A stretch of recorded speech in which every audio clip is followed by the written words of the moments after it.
በስመ አብ ወወልድ ወመንፈስ ቅዱስ አሐዱ አምላክ አሜን።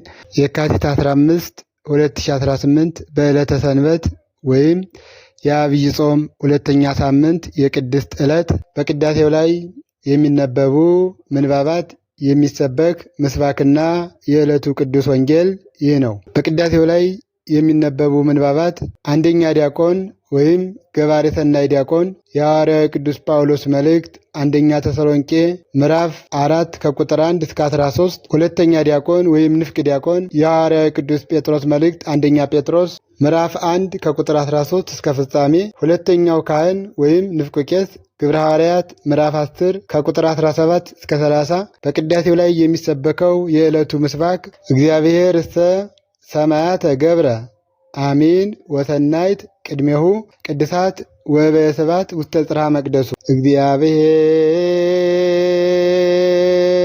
ርእሰ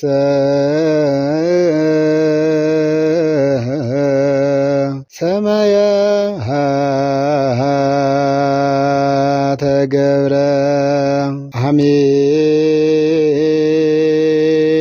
ወሰናይት ቅድሜሁ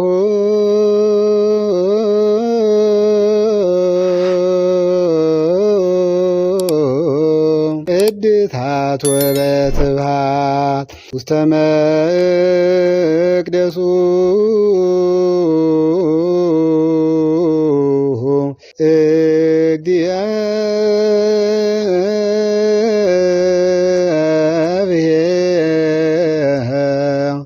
ርእሰ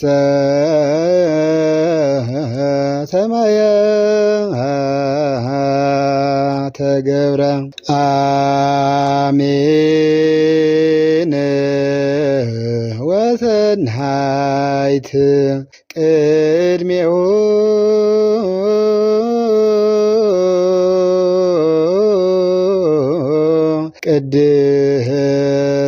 ቅድሳት ወበየስብሐት ውስተ መቅደሱ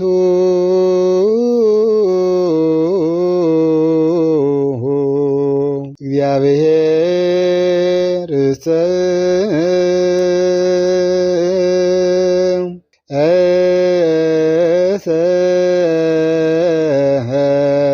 ሰማያተ ገብረ አሜን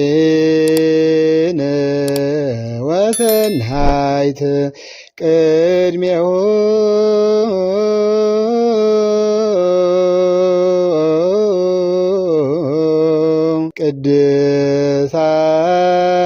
ቅድሳት ወበየስብሐት ውስተ መቅደሱ እግዚአብሔር ርእሰ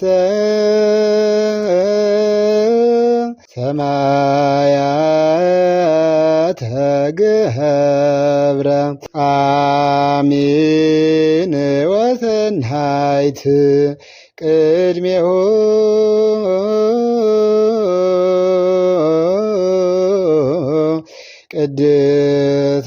ቅድሳት ወበየስብሐት ውስተ መቅደሱ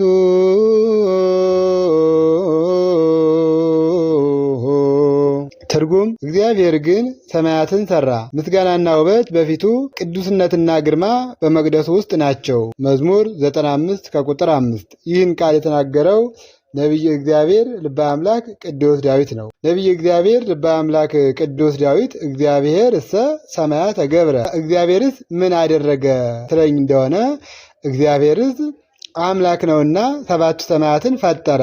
አሜን ወሰናይት ቅድሜሁ፣ ሃይማኖት ምግባር በፊቱ ነው። ማለትም ሃይማኖት ምግባርን የያዘ ሰው ይወዳል። ቅድሳት ወበየስብሐት ውስተ ጽርሐ መቅደሱ፣ ቅዱስ ቅዱስ ቅዱስ ተብሎ መመስገን ወይም እበየስብሐት መባል ገንዘቡ ነውና እያለ አስቀድሞ ነቢየ እግዚአብሔር ልበ አምላክ ቅዱስ ዳዊት ስለ እግዚአብሔር ቅድስና የባህሪው ስለመሆኑ የተናገረው ቃል ነው። የዕለቱ ቅዱስ ወንጌል የቅዱስ ማቴዎስ ወንጌል ምዕራፍ 6 ከቁጥር 17። አንተ ግን ስትጾም በስውር ላለው አባትህ እንጂ እንደ ጦመኛ ለሰዎች እንዳትታይ ራስህን ተቀባ፣ ፊትህንም ታጠብ። በስውር የሚያይ አባትህም በግልጥ ይከፍልሃል። ብልና ዝገት በሚያጠፉት ሌቦችም ቆፍረው በሚሰርቁት ዘንድ ለእናንተ በምድር መዝገብ አትሰብስቡ። ነገር ግን ብልም ዝገትም በማያጠፉት ሌቦችም ቆፍረው በማይሰርቁት ዘንድ ለእናንተ በሰማይ መዝገብ ሰብስቡ። መዝገብ ባለበት ልብህም ደግሞ በዚያ ይሆናል። የሰውነት መብራት ዓይን ናት። ዓይንህ እንግዲህ ጤናማ ብትሆን ሰውነቱ ሁሉ ብሩህ ይሆናል። ዓይንህ ግን ታማሚ ብትሆን ሰውነቱ ሁሉ የጨለመ ይሆናል። በአንተ ያለው ብርሃን ጨለማ ከሆነ ጨለማውስ እንዴት ይበረታ? ለሁለት ጌታ መገዛት የሚቻለው ማንም የለም። ወይም አንዱን ይጠላል፣ ሁለተኛውን ይወዳል፣ ወይም ወደ አንዱ ይጠጋል፣ ሁለተኛውም ይንቃል። ለእግዚአብሔርና ለገንዘብ መገዛት አትችሉም። ስለ ቃሉ የአምላካችን የልዑል እግዚአብሔር ስሙ ዛሬም እስከ ዘላለም የተመሰገነ ይሁን። ጌታችን አምላካችን መድኃኒታችን ኢየሱስ ክርስቶስ ስንጾም እንዴት ብለን መጾም እንዳለብን ከትንሹም ከትልቁም ጋር በፍቅር ሆነ ጾም ሲል ጌታችን መድኃኒታችን ኢየሱስ ክርስቶስ ለእኛ ያዘዘው ቃል ነው ማለት ነውና ጾሙን ጾመን እስከ መጨረሻው በዚች ቅድስት ቤተክርስቲያን ጸንተን እንድንኖር የአምላካችን ቅዱስ ፈቃድ ይሁንልን። ይቆየን።